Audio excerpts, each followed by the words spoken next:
ప్రార్థన యొక్క శక్తి గురించి మనం నేర్చుకుందాం. ఎప్పుడో డిసెంబర్ మాసం నుంచి లాస్ట్ ఇయర్ నేను ఎదురు చూస్తున్నాను ఈ పాట మీతో పంచుకోవాలని. మీతో కూడా జనవరిలో కూడా చెప్పాను, జ్ఞాపకం చేశాను. సో ఇప్పటికీ దేవుడు సమయానుకూలమైన కార్యానుకూలమైన మంచి సమయం అనుగ్రహించి ఉన్నాడు. పాటల్లోనికి ముందుకు సాగుతూ ఉన్నాం. ప్రార్థన యొక్క శక్తి. ప్రార్థన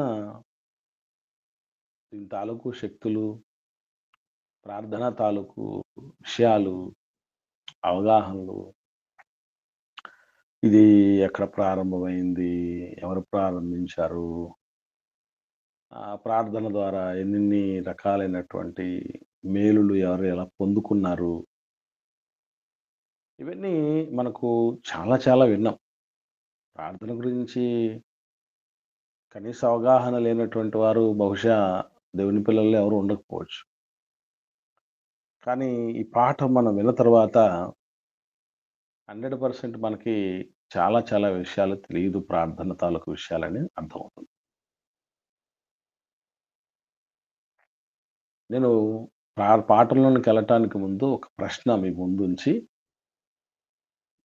పాటలోనికి నేను ఎంటర్ అవ్వాలనే ఆశపడుతున్నాను. దయచేసి మీకు ఆన్సర్ తెలిసిన వాళ్ళు చెప్పండి. వాక్యం చెప్పటం కష్టమా, ప్రార్థన చేయటం కష్టమా? దేవుని వాక్యం చెప్పటం, బోధించటం కష్టమా, ప్రార్థన చేయటం కష్టమా? ప్రార్థన చేయడమే కష్టం. మిగతా వాళ్ళు మాట్లాడి చెప్పండి అమ్మా. కష్టం. బోధించటం కష్టం. ఓకే, ఇంకా బోధించటమే కష్టం అమ్మా. ఇంకా చెప్పండి, మిగతా వాళ్ళందరూ మాట్లాడండి, అందరూ రెస్పాండ్ అవ్వండి. ప్రార్థన చేయటం కష్టం. ఇంకమ్మా బ్రదర్స్ సిస్టర్స్ ఎవరెవరు ఉన్నారో వాళ్ళు మీ ఒపీనియన్ చెప్పండి. ప్రార్థించడమే కష్టం. ప్రార్థించటమే కష్టం. బోధించడమే కష్టం. బోధించటం కష్టం.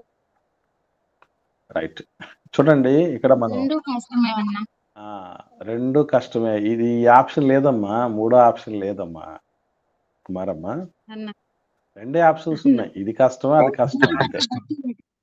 అయితే ప్రార్థించడమే కష్టం అన్న. రైట్. ఇప్పుడు నేను అడుగుతున్నటువంటి ప్రశ్న ఏంటంటే, ఎందుకు కష్టం? ఇప్పుడు మీరు కొందరు బోధించడం కష్టం అన్నారు, కొందరు ప్రార్థించడం కష్టం అన్నారు. ఎందుకు మీరు ఆ ఒపీనియన్కి వచ్చారు అనేటటువంటి విషయం మనకు తెలియాలి. ఇప్పుడు మొదటగా బోధించటం కష్టం అన్నటువంటి వాళ్ళు ఎందుకు ఆ అవగాహనకు, ఆ ఐడియాకి వచ్చారు, మీరు ఆ తీర్మానానికి వచ్చారు, ఆ నిర్ణయానికి ఎందుకు వచ్చారు అనేది మీ మాటల్లో వినాలనుకుంటున్నాను. తదుపరి ప్రార్థనే కష్టం అన్నటువంటి వాళ్ళ యొక్క ఒపీనియన్ మీరు ఊరికే జస్ట్ ఆన్సర్ చేశారా, లేకపోతే నిజంగానే దాని తాలూకు పరిస్థితి తెలుసా అనేది నాకు అర్థం కావాలి. దేన్ని బట్టి బోధించటం కష్టం అనుకుంటున్నారు, బోధించటం కష్టం అన్నవాళ్ళు, లేదు ప్రార్థించటం కష్టం అన్నటువంటి వాళ్ళు దేన్ని బట్టి కష్టం అంటున్నారు అనేది నాకు తెలియాలి. ఒకసారి మీరు పంచుకోండి. ముందుగా బోధించటం కష్టం అన్న వాళ్ళు ఎందుకు కష్టమో మీరు చెప్పండి.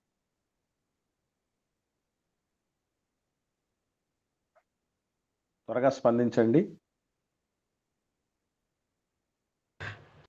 వందనాలమ్మా, చెప్పండి అమ్మా.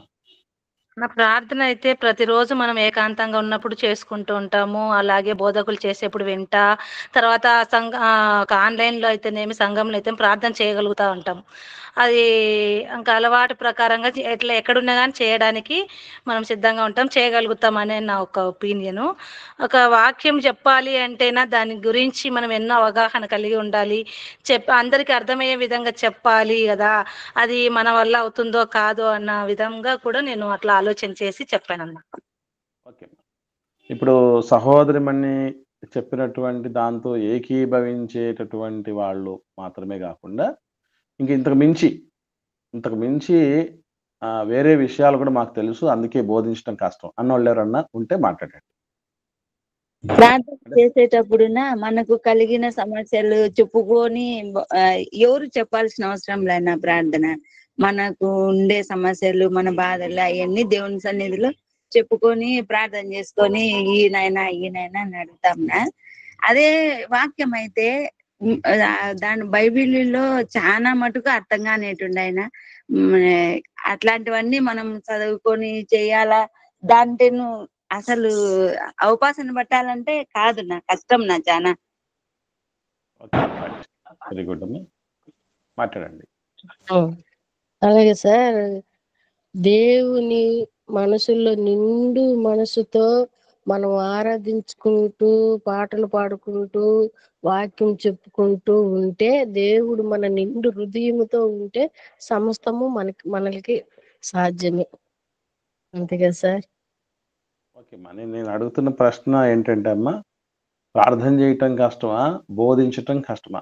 వాక్యం బోధించటం కష్టమా, ప్రార్థన చేయటం కష్టమా? కష్టం అనేది ఏమీ లేదు సార్. అందులో వాక్యాన్ని మనం దేవుని కొరకు పాట పాడాలా, మనం దేవుని కొరకు సేవ చేయాలని నిండు హృదయంతో ఉన్న వాళ్ళకి ఏది కష్టం కాదు సార్. అది నా ఆలోచన. ఓకే అమ్మా, మీరు ఎప్పుడు వేరే నెక్స్ట్ ఆప్షన్కి వెళ్ళకండి. నేను ఈ రెండింటి విషయం దగ్గరే మనం ఆగాలి. కాబట్టి ఈ రెండింటికి విషయంలోనే మనం ఆలోచించేయటం అనేది చేద్దాం. ఇంకెవరన్నా ఉన్నారా? బోధించడం కష్టం అన్న వాళ్ళు ఎవరన్నా ఉంటే మాట్లాడండి. వందనాలమ్మా, చెప్పండి తల్లి. బోధకులకు మరి కఠినమైన తీర్పు ఉంది కదనా. ఎంతో బైబిల్లో సారాంశాన్ని అపోస్తలుల బోధించేట్టుగానే ఉంటేనే అది ఉండాలన్నా. ఎట్లా అంటే అట బోధించకూడదన్నా. అదే ప్రార్థన అయితే వచ్చి రాని ప్రార్థన చేసినా దేవుడు వింటాడు. తర్వాత ఆ జ్ఞానం ఇచ్చి ప్రార్థన ఎలా చేయాలో కూడా నేర్పిస్తాను. వెరీ గుడ్, మంచిదమ్మా. తర్వాత ఇప్పుడు ఇక్కడతో అయిపోయింది, ఈ టర్మ్ అయింది. తర్వాత బోధించటం కన్నా ప్రార్థించటం కష్టం అన్నటువంటి వాళ్ళు కొంతమంది ఉన్నారు కదా. దేన్ని బట్టి మీరు ఆ ఒపీనియన్కి వచ్చారో ఒకసారి పంచుకోండి. వందనాలు సార్. వందనాలమ్మా, చెప్పండి. ఇప్పుడు దాకా చెప్పినట్లు అందరూ ప్రార్థన ఏముంది, మన అవసరతలే కదా, ప్రార్థన ఏముంది, మనం నేర్చుకుంటున్నాం కదా అని అనుకుంటుంటారు. కానీ ప్రార్థన చేసేది తండ్రి అయిన దేవునికని, ఆ ప్రార్థన చేసే తండ్రితో మాట్లాడాలంటే ఎటువంటి భయభక్తులతో మాట్లాడాలో, ఒక మాట మాట్లాడుతుంటే అది అనాలోచితంగా కాకుండా ఎంత భయంగా మాట్లాడాలి అనేది చాలా వరకు తెలుసుకోవట్లేదు. అందుకని ఒక కలెక్టర్తో మాట్లాడేటప్పుడే మనం ఎంత భయంగానో, లేకుంటే ఈ లోక నాయకులతో మాట్లాడాలంటేనే ఎంత భయంతో ఉంటామో, అలాంటప్పుడు దేవునితో మాట్లాడే ఒక మాట ఎంత భయంగా మాట్లాడాలో. కాబట్టి ప్రార్థన అనేదే కష్టమని అనుకుంటున్నాను sir. Okay, right, very good అమ్మా. ఇక్కడ గమనించాల్సిన విషయం, మనం ఈ రెండింటికి అసలు అర్థాలేంటి ముందు తెలిస్తే మనకు ఏది కష్టము ఏది సులభం అనేది మనకు అర్థం అవుతుంది. ఇప్పుడు నేను ఇది ఇందులోనే ఒక స్టెప్ మనం ముందుకెళ్దాం. ప్రార్థించటం అంటే ఏంటి అర్థం, బోధించటం అంటే ఏంటి అర్థం? ప్రార్థన అంటే దేవునితో మాట్లాడడం అన్నా, వాక్యము అంటే వాక్యం దేవుడు మనతో మాట్లాడడం అనేసి అనుకో. ఇంకా కొంచెం స్పష్టత రావాలమ్మా. కరెక్టే, ఇంకా కొంచెం క్లారిటీ రావాలి. అంటే ఈ డిఫరెన్స్ కూడా తెలియాలి. చెప్పేటటువంటి మాటతోనే ఈ రెండింటి మధ్య స్పష్టమైనటువంటి తేడా కనబడాలి. నేను చెప్తాను. మాట్లాడుతూ ఉంటే అది మనం మాట్లాడాలి కాబట్టి కొంచెం కష్టంగా ఉంటది ప్రార్థన ద్వారా. అదే దేవుడే మనతో మాట్లాడుతూ ఉంటే కొంచెం అర్థం చేసుకోవచ్చు అని అనుకుంటున్నాను. ఓకేమ్మా, ఇంకెవరన్నా? వందనాలు తల్లి, చెప్పమ్మా. ప్రార్థించడం అని అంటే ఆ దేవునితో మాట్లాడడానికి ఒక మార్గం నాది. ఓకేమ్మా, కూడా మన బైబిల్లో ఎలా ప్రార్థించాలని ఒక పద్ధతి అనేది ఉంది. అలాగా ప్రార్థిస్తేనే దేవుని దగ్గరికి మన మనవులు ప్రార్థన చేరుతుంది. బోధించడం అంటే దేవుడు మనతో మాట్లాడడం అన్న. అది ఒకవేళ ఎవరైతే బోధిస్తున్నారో వారి ద్వారా దేవుడు అందరితో మాట్లాడుతాడు వాక్యం ద్వారా. ఇప్పుడు డిఫరెన్స్ నేను చిన్న స్లైట్ డిఫరెన్స్, అంటే ఈ రెండింటికి మధ్య ఉన్న వేరియేషన్ ఒక మాటలో చెప్తాను, బాగా ఆలోచన చేసి చెప్పండి. ప్రార్థన అంటే దేవునితో మాట్లాడటం ఒకటి. బోధించటం అంటే ఎవరితో మాట్లాడటం? మనుషులతో మాట్లాడడం, మనుషులతో మాట్లాడటం. ఎదుటి వారితో మాట్లాడడం. ఓకే అమ్మా. ఈ రెండింటిని మనసులో పెట్టుకొని చెప్పండి, ఏది కష్టం ఏది సులభమో? దేవుడితో మాట్లాడేదే కష్టం. మనిషితో మాట్లాడటం కష్టమా, దేవునితో మాట్లాడటం కష్టమా? దేవుడితో మాట్లాడు. అంటే దేవుడితో మాట్లాడటం అంటే ఇప్పుడు ఏది కష్టం అంటారు? ప్రార్థన కష్టమా, బోధించడం కష్టమా? ప్రార్థనే కష్టం. ఇంత మాత్రమే కాదు, ఇంకా ఉన్నాయి దీనిలో.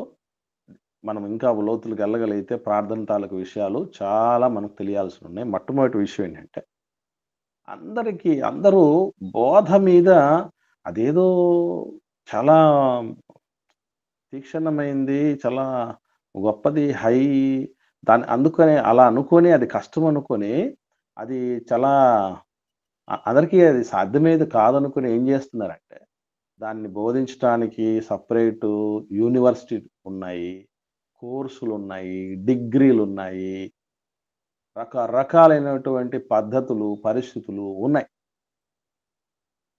ప్రార్థన అనేది చాలా సులభమైంది అనుకున్నారు కనుకనే, అది బోధించడం అంత కష్టం కాదు అనుకున్నారు కనుకనే, ప్రార్థన కోసం ప్రత్యేకంగా ఎవ్వరే కానీ ఎక్కడే కానీ ఒక డిగ్రీ, ప్రార్థన తాలూకు డిగ్రీ, డిప్లొమా డిగ్రీ, ప్రార్థనలో డిప్లొమా డిగ్రీ తీసుకున్న వాళ్ళు విన్నారా మీరు? బ్యాచిలర్ డిగ్రీ తీసుకున్నారండి ప్రార్థనలో వీళ్ళు, బాగా నేర్చుకున్నారండి, మాస్టర్ అండి వీళ్ళు అన్నటువంటి రీతిగా ఉన్నోళ్ళు ఒక్కరు చూసుకున్నారు. ఎందుకు అని అంటే ఒక్క ప్రధానమైన విషయం మనకు తెలియదు. అదేంటంటే, మనం ఎవరితో మాట్లాడుతున్నాం అని అంటే దేవుడితో మాట్లాడుతున్నాం. ఇంతకు ఆ దేవుడికి మన గురించి ఎంత తెలుసండి? ఆ దేవుడికి మనం ఎవరితోనైతే మాట్లాడుతున్నాం ప్రార్థనలో, ఆయనకి ఎంత తెలుసు మన గురించి? తల్లి గర్భంలో రూపం పొందడానికి ముందు మన గురించి తెలుసు. పలానది తెలుసు, పలానది తెలియదు అని లేదండి, అంతా తెలుసు. ఇప్పుడు నేను అడుగుతున్నాను, మనం చేస్తున్న ప్రతి దానిని సీసీ కెమెరాలో రికార్డింగ్ చేశాడు ఒక ఆయన అనుకుందాం. ఒక వ్యక్తి మనం చేసేటటువంటి మంచి చెడు, మోస్ట్లీ మనం చేసే వాటిలో ఎక్కువ చెడే ఉంటుంది కాబట్టి రికార్డింగ్ చేశారు సీసీ కెమెరాలో. ఆ రికార్డింగ్ చేసినటువంటి దాని తాలూకు విషయాలన్నీ ఆయన దగ్గర ఉన్నాయని తెలుసు. ఇప్పుడు ఆయనతో మాట్లాడాలి. మనం ఎలా మాట్లాడతాం? భయముతో, వణుకుతో మాట్లాడాలి. ఎందుకు మాట్లాడతాం మాటలుగా? మన తప్పులన్నీ ఎదుటి వ్యక్తికి తెలిసినప్పుడు వాళ్ళ ముందర మనకు భయమే వస్తుంది కానీ గంభీరం రాదు కదా. ఇప్పుడు ఆదాము గారు ఎందుకు భయపడ్డాడు? తప్పు చేశాడు కాబట్టి. దేవుడికి తెలిసిపోయింది. అది ఓకే అమ్మా, అదంతా ఓకే అమ్మా, కరెక్టే, అన్ని కరెక్టే. దేవుడికి తెలిసిపోయింది, దేవుడికి విషయం తెలిసిపోయింది. నేను ఆయన చెప్పిన మాట వినలేదన్న విషయం ఆయన తెలిసిపోయింది, అందుకు భయం వచ్చింది. అంటే మన గురించి అంతా తెలిసిన వ్యక్తుల ముందు మాట్లాడాలంటే మనం ఏంటో తెలియదు కాబట్టే ఎదుటోళ్ళతో మాట్లాడేటప్పుడు ఇష్టం వచ్చినట్టు మాట్లాడతాం అనుకోండి. అన్నీ మన గురించి తెలిసినటువంటి వాళ్ళతో ఎట్లా మాట్లాడతాం? జాగ్రత్తగా మాట్లాడతాం. మనం ఏంటో అంతా తెలిసినటువంటి దేవుడు ఆయనతో మాట్లాడేటప్పుడు ఏది ముందు వెనక ఆలోచన లేకుండా, ఏమంటే మనం చాలా మంది ప్రార్థనలో ఏం చేస్తూ ఉంటామంటే మన భక్తిని వలకపోస్తాం. మనకు తెలుసు కదా, 2 రకాల ప్రార్థనలు చూసాం లూకా సువార్త 18వ అధ్యాయంలో. సుంకరి ప్రార్థన, పరిసయ్యుని ప్రార్థన. పరిసయ్యుని ప్రార్థనలో ఏముంటది అంటే, తను ఏం చెప్పుకుంటున్నాడు, ఆయన ఏం చేస్తున్నాడు, అదంతా ఉంటది. వారానికి ఎన్నిసార్లు నేను ఉపవాసం చేస్తున్నాను, నా సంపాదనలో దశంభాగం ఇస్తున్నాను, వీళ్ళలాగా వ్యభిచారిణి కాలేదు, వీళ్ళలాగా నేను అబద్ధికుణ్ణి కాదు, వీళ్ళదాకా వేషధారిణి కాదు. ఇవన్నీ దేవుడికి తెలియదేంటి? దేవుడికి తెలియదండి అవన్నీ. అంటే అన్నీ తెలిసిన ఆయన దగ్గర మాట్లాడేటప్పుడు ఎంత జాగ్రత్త వహించాలో తెలియకనే మాట్లాడేస్తాం. మనిషిదే ఉందండి. ఒకటి తెలుసు, ఒకటి తెలియకపోవచ్చు. ఏ విధంగానైనా మనిషిని ఒప్పించొచ్చు. ఎంతమంది లేరు లోకంలో మనిషిని ఏవండీ ఆ బురిడి కొట్టించిన వాళ్ళు, లేదంటే చెప్పు చేతుల్లో పెట్టుకున్న వాళ్ళు మాట్లాడే మళ్ళీ మాటలతోనే లేరా? మాటలతోనే కంట్రోల్ జేసినటువంటి వాళ్ళు కోకొల్లలున్నారు ప్రపంచంలో. సాటి మానవుడిని ఒప్పించటము, లేదంటే అతన్ని మెప్పించటం పెద్ద మ్యాటర్ కాదు. ఎందుకంటే ఒకటి తెలుసు, ఒకటి తెలియదు మనిషికి. దేవుడి విషయం అలా కాదు.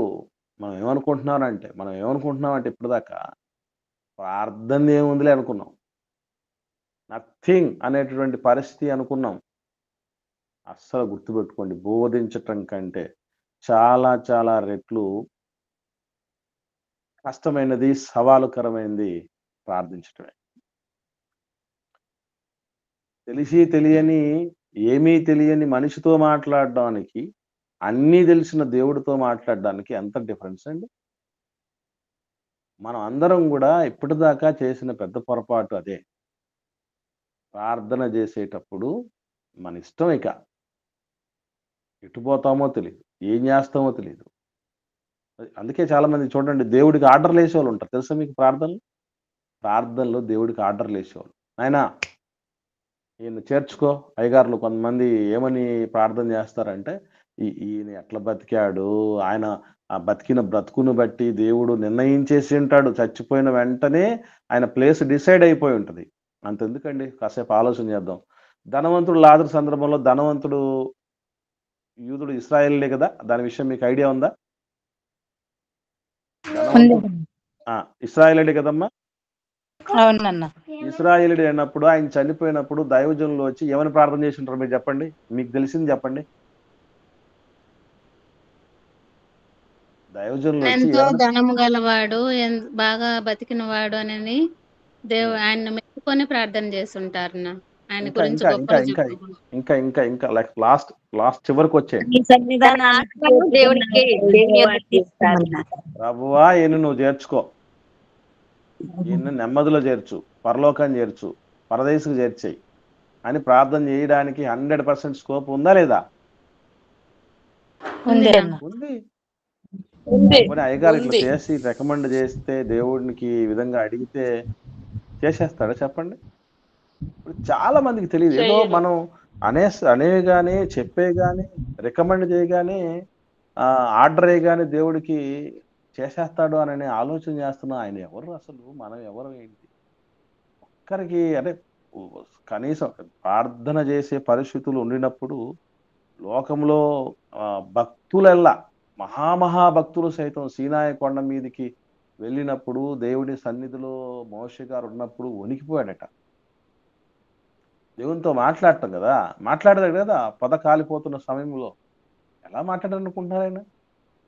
గజ గజ గజ వణికిపోతున్న పరిస్థితుల మధ్య మాట్లాడాడండి మోషే గారు దేవుడితో. అలాగే దానియేలు గారు దేవుడి సన్నిధిలో ప్రార్థన చేసేటప్పుడు నీరసించిపోయాడు. దేవునితో మాట్లాడేటప్పుడు ఆయన మాట్లాడాను.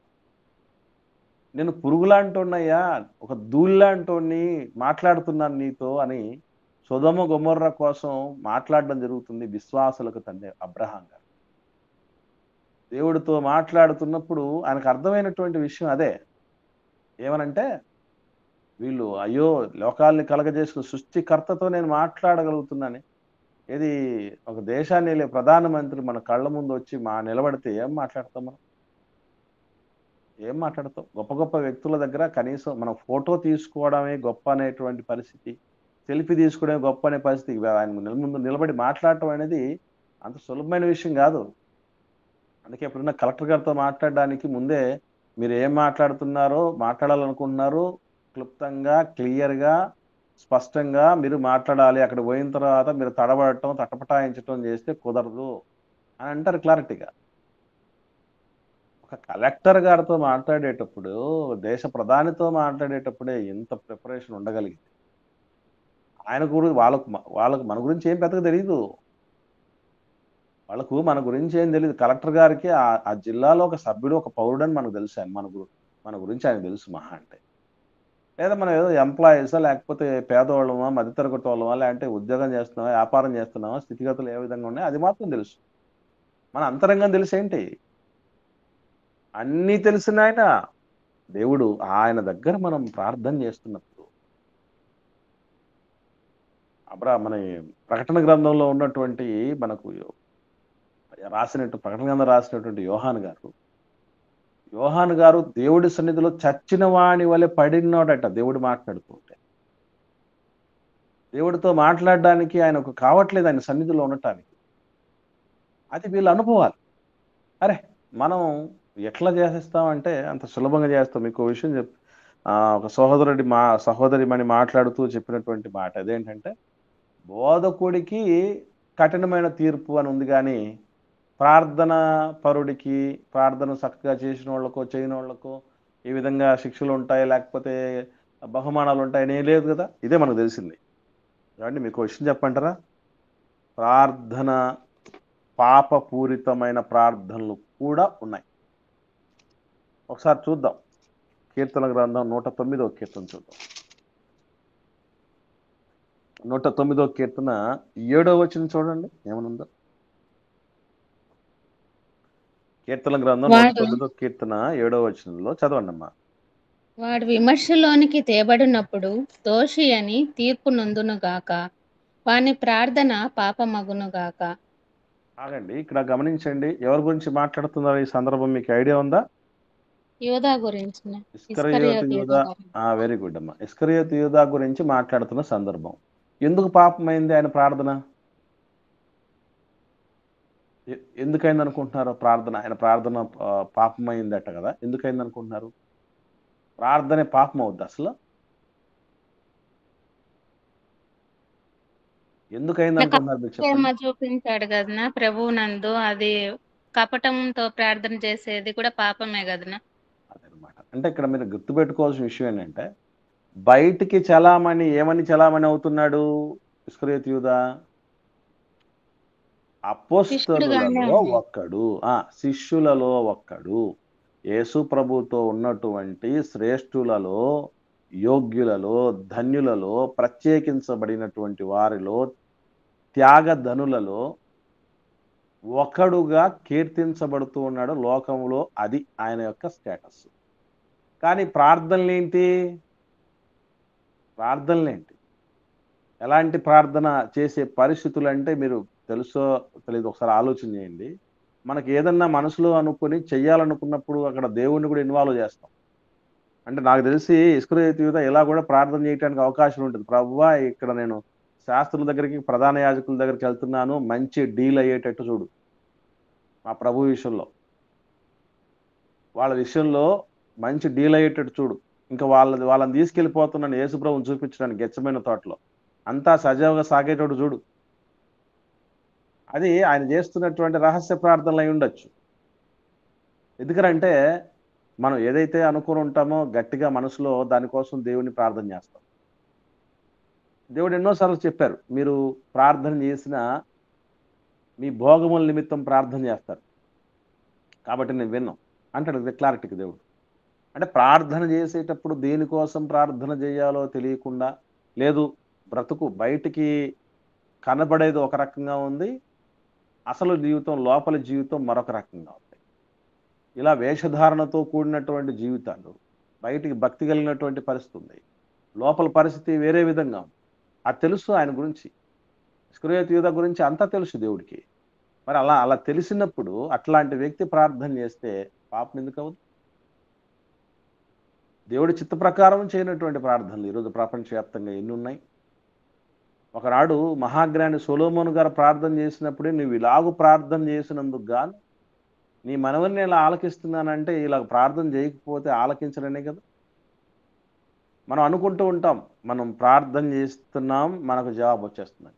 నేను అడుగుతున్నాను, ప్రార్థన చేసిన ప్రతి ఒక్కరికి జవాబు వచ్చి ఉంటే, మళ్ళీ చెప్తున్నాను గమనించండి, ప్రార్థన చేస్తున్న ప్రతి ఒక్కరికి దేవుడు అనుకూలంగా జవాబు ఇచ్చునుంటే ఈ ప్రపంచంలో యుద్ధాలు జరగకూడదు, రాజ్యం మీదకి రాజ్యం లేకూడదు, జనం మీదకి జనం లేకూడదు, ఒకరిని దోచుకోకూడదు ఎవరు. ఎందుకనంటే మనం అందరం అలా ఉండకూడదని ప్రార్థన చేస్తున్నామా లేదా మీరు చెప్పండి? చేస్తున్నాంనా. రాజులందరి కొరకు, అధికారుల కొరకు, ప్రజలందరి కొరకు చేస్తున్నాం కదా మనం. చేస్తూ ఉన్నా కూడా ఇవన్నీ ఏమన్నా ఆగుతున్నాయా? చెప్పండి. ఇంతమందిని చేస్తూ ఉన్నా ఇవన్నీ ఆగుతున్నాయా? ఆగటం ఆగట్లేదంటే ప్రాబ్లం ఎక్కడుంది? మన ప్రార్థన మనలోనే ఉంది ప్రాబ్లం. అంటే చేస్తున్న ప్రతి ప్రార్థనలకు దేవుడు అనుకూలంగా జవాబు ఇవ్వడము లేదు. ఎందుకు ఇవ్వటము లేదు అంటే మన ప్రార్థనలు లోపభూయిష్టమైన పరిస్థితులు ఉంటున్నాయి. అలాగే మనం పాపము లక్ష్యము చేసినటువంటి జీవితాలతో ప్రార్థనలు చేస్తున్నటువంటి వాళ్ళు ఉన్నాం. అందుకే అవి కావట్లేదు. అసలు నిజముగా ప్రార్థనలో ఏముండాలో కూడా, ఏం అడగాలో కూడా చాలా మందికి తెలీదు. నిజంగా ప్రార్థన ఎంత పవర్‌ఫుల్‌గా ఉండేటటువంటి కంటెంట్, సబ్జెక్ట్‌తో ప్రార్థన చేశారో తెలుసా అండి? వాళ్ళు చేసిన ప్రార్థనలు ఈరోజు మనం గొప్పగా ధ్యానం చేస్తూ అనేకమైనటువంటి విషయాలు తెలుసుకుంటాం. ఒకసారి 90వ కీర్తన చూద్దాం. 90వ కీర్తన. కీర్తనల గ్రంథం 90వ కీర్తన ప్రారంభ వచనం పైన ఏముందో చదవండి. దైవజనుడైన మోషే చేసిన ప్రార్థన అనుందిన. అదన్నమాట. అంటే ఇది కీర్తన ప్రార్థన? ప్రార్థనేనా? ప్రార్థన ఉంది, క్లారిటీగా ఉంది. అసలు ఈ ప్రార్థనలో ఎంత విషయం ఉందో తెలుసా అండి? ఎంత విషయం ఉందంటే దేవుడు ఎక్కడ నుంచి మన ప్రారంభము అయి ఉన్నాడు.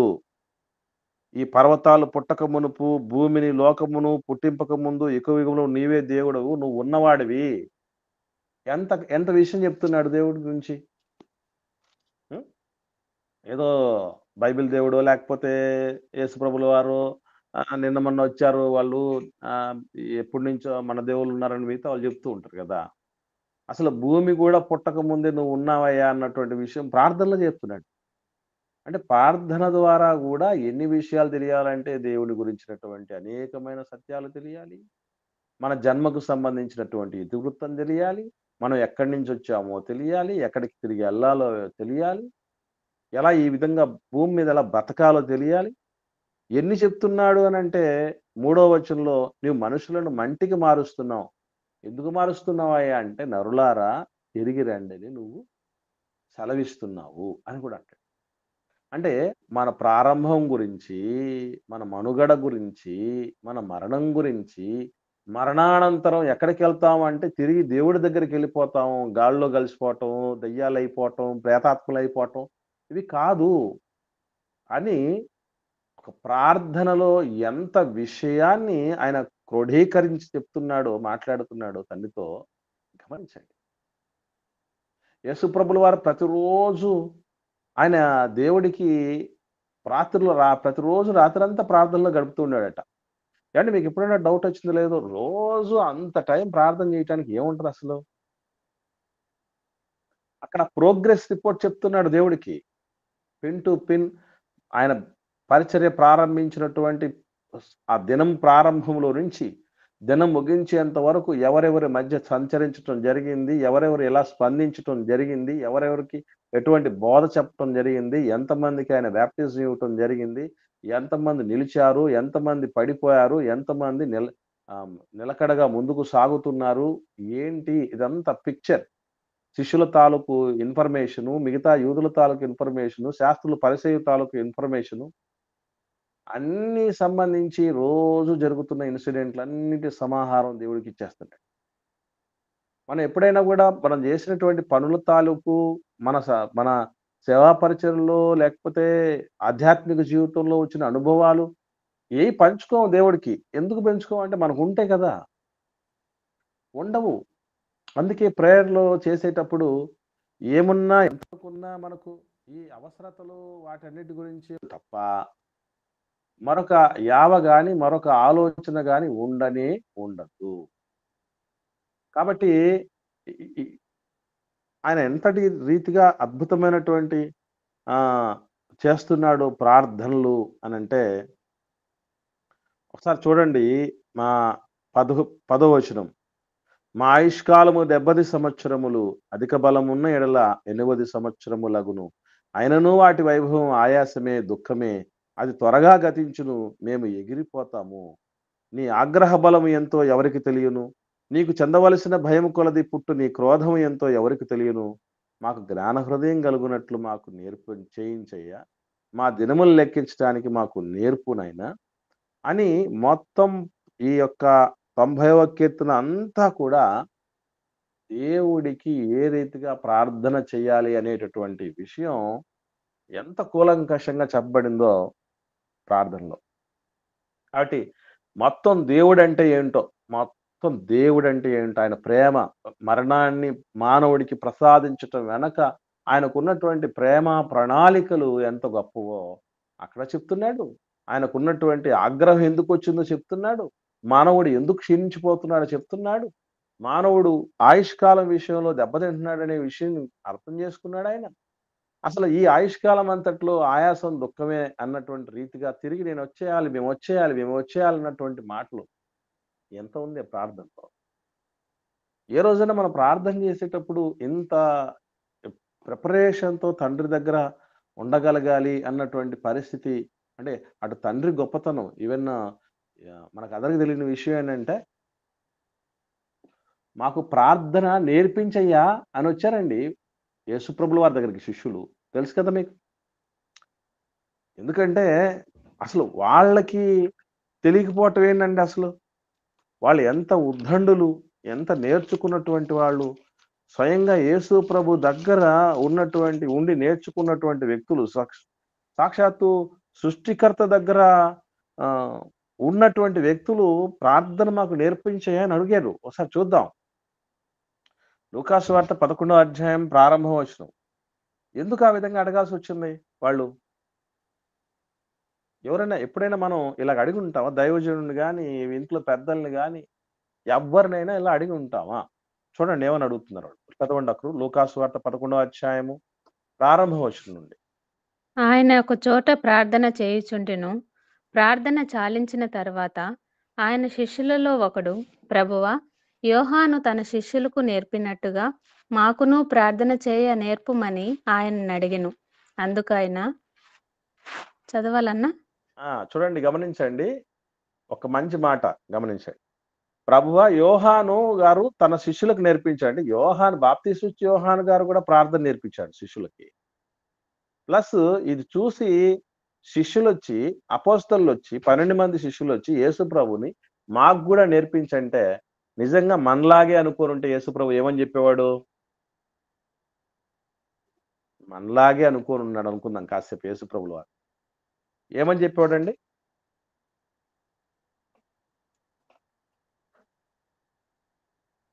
ఎవరికి అందట్లేదా? ప్రార్థన ఏం కష్టం కాదు, వాక్యం నేర్చుకోవడం. ఇంకా ఇంకా చెప్పాలంటే, అసలు ప్రార్థన ఎవరైనా నేర్చుకోమని అడుగుతారా? ప్రార్థన చేపలకు ఈత వచ్చినట్లు మామూలుగా సహజంగానే వచ్చేస్తుంది. దానికోసం మనం ప్రార్థన చేయాల్సినటువంటి ఆ ప్రార్థన కోసం దానికోసం తర్ఫీదేం అవసరము? తర్వాత దానికోసం మనం నేర్చుకోవాల్సిన అవసరం ఏముంది? ఇదేమైనా డ్రైవింగ్ నేర్చుకోవటానికి? పుట్టు మిషన్ నేర్చుకోవటానికి? ఏమి నేర్చుకోవటానికి? అసలు నేర్చుకోవటం అంటే వంట నేర్చుకోవాలి, వాక్యం నేర్చుకోవాలి, ప్రార్థన నేర్చుకోవడం ఏంటయ్యా బాబు? అంటే ఇన్నాళ్ళుగా మీరు నాకు ఏం నేర్పుతున్నారు? అంటే మీరు ఏం నేర్చుకున్నారు? అసలు ప్రార్థన చేయటం రాదా మీకు? ఇంకా అసలు ప్రార్థన చేయమని అడుగుతున్నారంటే మీరేం శిష్యులు రా బాబు, లోకానికి వెళ్ళి మీరేం ఉద్ధరిస్తారు అనే విషయాలు చెప్పచ్చు, అడగచ్చు. ప్రభు వాళ్ళు అడగలే, మాకు నేర్పించు అనగానే వెంటనే వాళ్ళు యేసు ప్రభుల వారు లైన్లోకి వచ్చేసారు, చెప్పేయడం జరిగింది. ఇదిగో నాయన, మీరు ఈ విధంగా ప్రార్థన చేయండి, మీరు ఈ రీతిగా ప్రార్థన చేయండి అని చెప్తూ వస్తున్నాడు. అంటే అర్థం ఏంటి? యేసు ప్రభు శిష్యులంతటి వాళ్ళే ప్రార్థన చేయటం నేర్పమని నేర్చుకుంటూ ఉంటే మనం వాళ్ళకంటే మించిన వాళ్ళమా? చెప్పండి. వాళ్ళకంటే మించిన వాళ్ళం మనం. కాబట్టి ఇక్కడ మనం ఆలోచన చేయాలి ప్రియులారా. ఇకపోతే ఒక మనిషి ప్రార్థన అనేది అసలు ఇన్ని విషయాలు ప్రార్థన తాలూకు అనేకమైనటువంటి సత్యాలు ఇవన్నీ తెలియక, లేదా దేవుడితో మనం మాట్లాడేది అనేటటువంటి విషయం, మన తండ్రితో మాట్లాడుతున్నాము, ఆయనతో మనం జాగ్రత్తగా ఉండాలా, ఆయన మన గురించి అంతా తెలిసినటువంటి సర్వజ్ఞుడు ఆయన అన్నటువంటి విషయము, ఆ భయము ఉండాలి, ప్లస్ తండ్రితో ఉన్నటువంటి సఖ్యత, ఆ అనుబంధానికి తాలూకు విషయాలు అనుభవించాలి. ఇవి రెండు గుర్తెరకని వ్యక్తి ఏం చేస్తారంటే ఇష్టం వచ్చినట్టు ప్రార్థన చేస్తారు, లేదా అసలు ప్రార్థనే చేయరు. ఓ మనిషి ప్రార్థనా జీవితాన్ని పక్కన పెట్టడానికి కారణాలులో ఒక కారణం దేవుడు చెప్పాడు. అసలు ప్రార్థనే చేయకపోవడానికి ఒక కారణం చెప్పాడు దేవుడు. ఏముంటో తెలుసండి? ఎవరికైనా ఐడియా ఉందా? ఒక మనిషి ప్రార్థనే చేయకుండా ఉంటారు. ఏం ప్రార్థన అన్నటువంటి రీతిగా ఉండేటటువంటి వ్యక్తులు ఉంటారు. వాళ్ళు ఎందుకు చేయకుండా ఉంటారు తెలుసండి? ఒకసారి చూద్దాం. శోధించినప్పుడు ప్రార్థన చేయరన్నా. ఓకే అమ్మా, రైట్. ఒక మంచి మాట చూద్దాం. యెషయా గ్రంథం 43వ అధ్యాయము 22వ వచనం చూద్దాం. 22వ వచనం. యెషయా గ్రంథం 43వ అధ్యాయము 22వ వచనం. యాకోబు, నీవు నాకు మొర్ర పెట్టుట లేదు, ఇశ్రాయేలు నన్ను గూర్చి నీవు విసిగితివి గదా. అంటే ఒక మనిషి ప్రార్థన ఎందుకు చేయరు చెప్పండి? ఇప్పుడు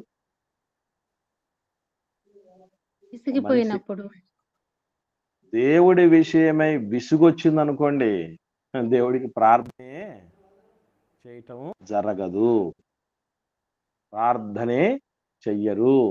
ఇది మనం గుర్తుపెట్టుకోవాలి. అంటే భక్తి పరులుగా ఉంటూ క్రైస్తవ కుటుంబములో పుట్టి కూడా, లేదు క్రైస్తవ కుటుంబంలో తరతరాలుగా ఉండి కూడా, బాప్తిస్మం తీసుకుని ఎంతో కాలం అయి ఉండి కూడా ప్రార్థన చేయకపోవడానికి, చేస్తూ మంచిగా ప్రార్థనా పరులుగా ఉండి కూడా మధ్యలో ప్రార్థన ఆపటానికి కారణం ఏంటంటే కూడా వాళ్ళు ఏదో అనుకొని ఉంటారు. అది ప్రేయర్లో పెట్టుంటారు. ఆ ప్రేయర్లో పెట్టుంటారు. దాన్ని దేవుడు జవాబు ఇవ్వటం, వాళ్ళకి పాజిటివ్గా వాళ్ళు అనుకున్న విధంగా జవాబు ఇవ్వటం అనేది టైం పట్టుంటుంది, లేట్ అయి ఉంటుంది. లేదా దానికోసం దేవుడికంటే ఒక ప్రణాళిక ఉండుంటది. దాన్ని గుర్తించక నేను అడిగాను, సంవత్సరాల తరబడి అడుగుతున్నాను, దశాబ్దాల తరబడి అడుగుతున్నాను, దేవుడు నా మొరలను ఆలకించట్లేదు, నన్ను పట్టించుకోవట్లేదు, నన్ను వదిలేశాడు, మా మీద చిన్న చూపు చూస్తున్నాడు, పనికిరాని వాళ్ళందరినీ కూడా బాగా చూస్తున్నాడు, రకరకాలైనటువంటి ఆలోచనలతో, ఆరోపణలతో విసుగు చెంది ప్రార్థన చేయకుండా ఉంటారు. ఇది గమనించండి. కాబట్టి ఒక చిన్న విషయం జాగ్రత్త వహించాల్సినటువంటి విషయం ఏంటంటే పిల్లరా, విసుగు చెందకూడదు. ప్రార్థన విషయంలో విసుగక నిత్యము ప్రార్థించాలి అనే మాట కూడా దేవుడు చెప్తాడు. ఇకపోతే ప్రార్థించే వాళ్ళంటే దేవుడికి చాలా ఇష్టం అండి. ఈ విషయం కూడా ఒకసారి పరిశుద్ధ గ్రంథం వెలుగులో చూద్దాం. అది అపోస్తలుల కార్యములు 9వ అధ్యాయము, అపోస్తలుల కార్యములు 9వ అధ్యాయము 11వ వచనం చూద్దాం. ఒకరు చదవండి. అతడు ప్రభువా, ఇదిగో నేనున్నానెను. అందుకు ప్రభువు, నీవు లేచి తిన్నదనబడిన వీధికి వెళ్ళి యూదా అనువాని ఇంట తార్సు వాడైన సౌలు అనువాని కొరకు విచారించుము. ఇదిగో అతడు ప్రార్థన చేయుచున్నాడు. ఇదిగో అతడు ప్రార్థన చేయుచున్నాడు. అసలు అంటే ఒక ఐడెంటిటీ, ఒక వ్యక్తికి ఐడెంటిటీకి సంబంధించి మనం ఏమనుకుంటాం అంటే అతడు గొప్ప డబ్బులున్నాడు అని ఒక వ్యక్తిని అనొచ్చు. ఒక వ్యక్తి గొప్ప అధికారి అనే ఐడెంటిటీ చూపొచ్చు. ఒక వ్యక్తి గొప్ప ఫాలోయింగ్ ఉన్నటువంటి వాడు అని చెప్పొచ్చు. ఒక వ్యక్తి మంచి బలశాలి, ధైర్యశాలి, శూరుడు, వీరత్వం కలిగిన వాడు అని చెప్పొచ్చు. ఒక వ్యక్తి మంచి అందచందాలు కలిగినటువంటి వాళ్ళని చెప్పొచ్చు. కానీ పౌలు గారి గురించి దేవుడు మాట్లాడుతూ ఆయన విచారించు, ఆయన ఎట్లా కనుక్కోవాలి ఎంక్వైరీ చేసేటప్పుడు అంటే ఆయన ప్రార్థిస్తూ ఉంటాడట. అంటే ఒక ఐడెంటిటీ చూడండి. ఆయన ప్రార్థిస్తూ ఉన్నాడట.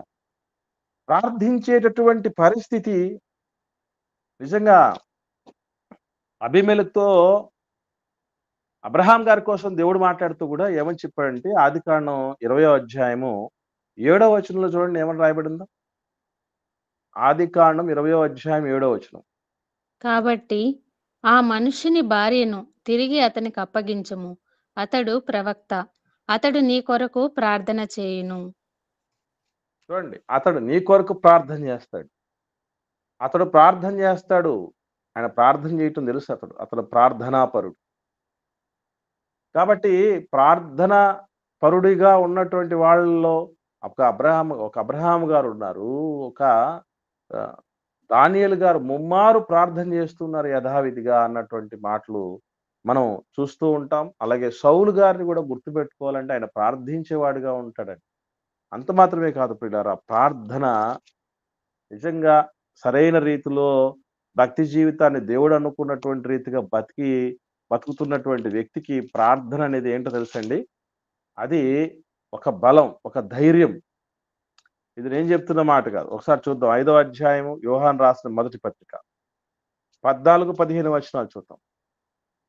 యోహాను గారు రాసిన మొదటి పత్రిక 5వ అధ్యాయము 14-15 వచనాలు చూడగలిగితే, ఆయనను బట్టి మనకు కలిగిన ధైర్యం ఏదనగా ఆయన చిత్తానుసారముగా మనం ఏది అడిగినను ఆయన మన మనవి ఆలకించునన్నది అనున్నది.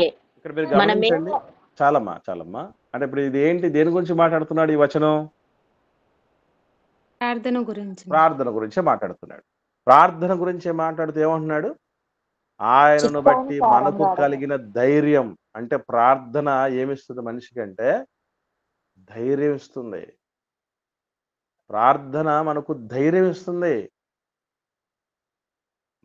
దేవుడి వాక్యము మనల్ని బ్రతికిస్తుంది, బాధల్లో నెమ్మదినిస్తుంది అని మాత్రమే తెలుసు, వాక్యం కొరకు మాత్రమే. కానీ ప్రార్థన కూడా ధైర్యం ఇస్తుంది. కాబట్టి ఆయనను బట్టి మనకు కలిగిన ధైర్యం ఏంటంటే మనం ఒక ప్రార్థన అనే ధైర్యం మనకు ఉంది. దాన్ని ఆ దేవుడి చిత్తానుసారంగా అడిగినప్పుడు మనకు ఖచ్చితంగా మన మనవిని దేవుడు ఆలకిస్తాడు అన్నటువంటి మాట మనం అక్కడ చూస్తూ ఉంటాం. అంత మాత్రమే కాకుండా యాకోబు గారు కూడా రాస్తూ ఒక మాట చెప్పాడు. యాకోబు రాసిన పత్రికలో 5వ అధ్యాయం 14వ వచనం చూడండి. యాకోబు రాసిన పత్రిక 5వ అధ్యాయం 14వ వచనం.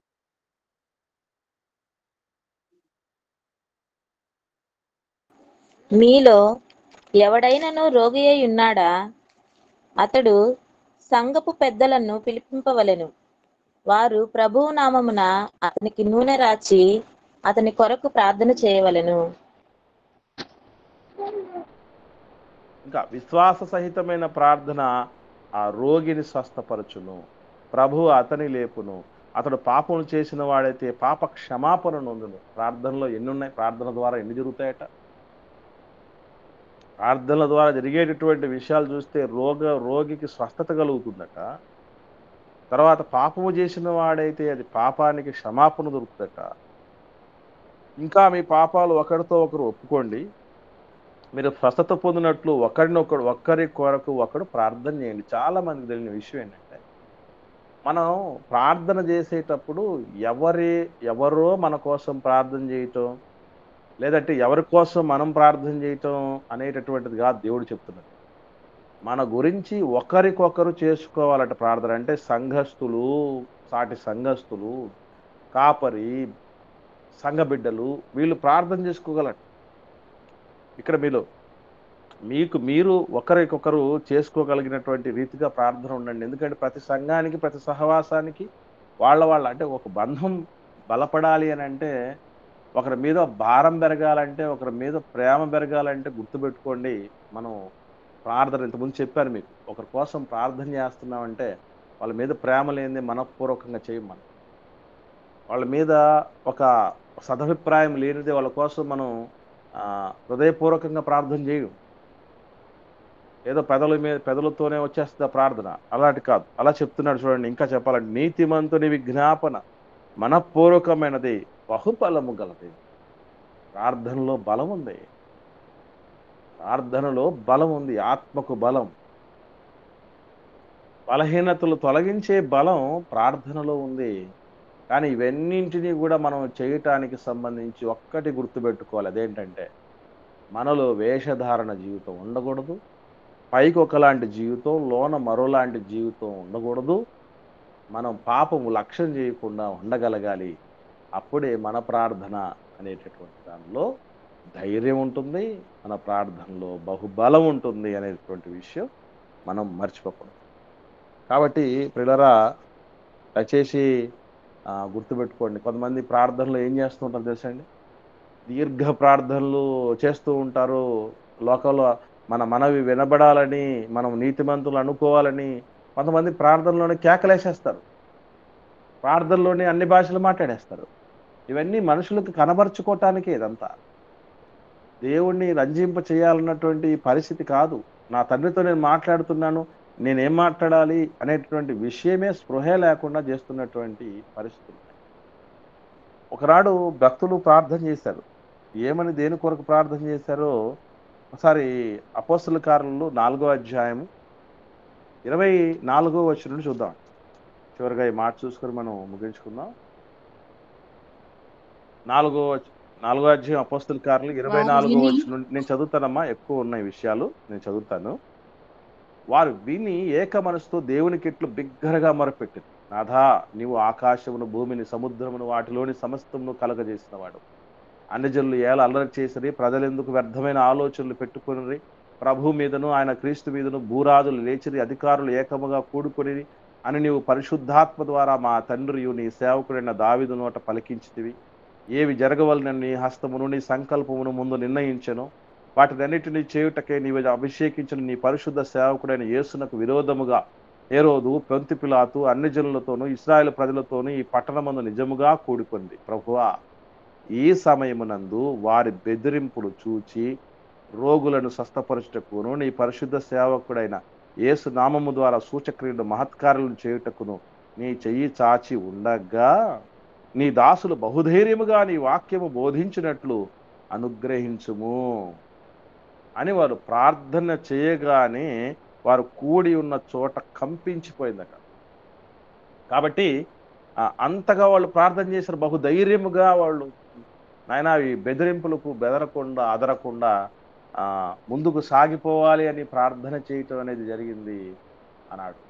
ఈరోజు ఇట్లాంటి ప్రార్థనలు మనం ఎన్ని చేస్తున్నాం? ఆయన దేవుడికి ఇష్టానుసారమైనటువంటి ప్రార్థనలు చేయగలిగితే, ఆయన చిత్తానుసారమైన ప్రార్థనలు చేయగలిగితే అటువంటి మనవులు దేవుడు తప్పకుండా ఆలకిస్తాడు ప్రియులారా. కనుక మనం అందరం కూడా ప్రార్థన విషయంలో గుర్తుంచుకోవాల్సింది ఒకటే, బోధించటం కంటే చాలా చాలా సవాలుకరమైంది ప్రార్థించటం.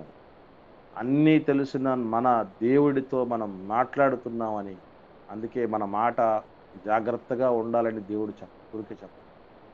అలాగని మనం పరిశుద్ధంగా బ్రతుకుతూ ఉన్నప్పుడు దేవుడితో మనం పోరాటం చేయొచ్చు. మళ్ళీ చెప్తున్నా, నా ప్రార్థనలో నేను పోరాటం చేస్తున్నాను అంటాడు.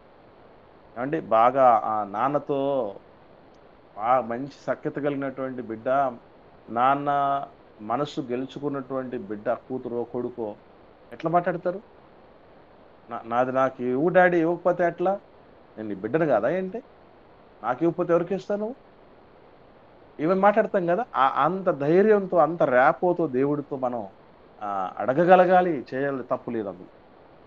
కాకపోతే అనవసరమైనటువంటి విషయాలు, పాపభూయిష్టమైనటువంటి విషయాలు, ఒక వ్యక్తి గురించి మనకు అవగాహన లేకుండా కూడా మనం గట్టిగా దేవుడిని అడిగేటటువంటి విషయాలు, దేవునికి ఆర్డర్లు వేసేటువంటి విషయాలు, మన గురించి అంతా తెలిసినటువంటి దేవుడితో మనం గొప్పవాళ్ళం అన్నటువంటి రీతిగా చెప్పే కవరింగ్ మాటలు, ఇవి మంచిది.